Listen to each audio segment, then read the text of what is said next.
ఈరోజు రెసిపీ వచ్చేసి మిర్చి విత్ ఆలు బజ్జీ. దీనికోసం 1 కప్పు శనగపిండి, 2 చెంచాల బియ్యపు పిండి, 1 చెంచా కారం, 1 చెంచా వాము, తగినంత ఉప్పు, తగినంత వాటర్ వేసి బ్యాటర్ని స్మూత్గా కలిపి పక్కన పెట్టుకోవాలి.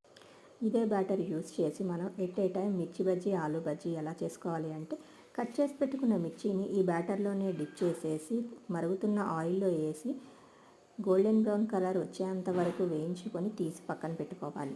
తర్వాత ఇదే ఆయిల్లో స్లైసెస్గా కట్ చేసుకున్న ఆలూను కూడా మనం ప్రిపేర్ చేసి పెట్టుకున్న బ్యాటర్లోనే డిప్ చేసి వేసేసి ఆయిల్లో డీప్ ఫ్రై చేసుకోవాలి. గోల్డెన్ బ్రౌన్ కలర్ వచ్చేంత వరకు డీప్ ఫ్రై చేసుకొని తర్వాత ఆలూను కూడా తీసి పక్కన పెట్టుకుంటే ఎట్ ఏ టైం ఒకేసారి ఒకే బ్యాటర్ ఒకే ఆయిల్ యూస్ చేసుకొని ఆలు బజ్జీ అండ్ మిర్చి బజ్జీ ప్రిపేర్ చేసుకోవచ్చు.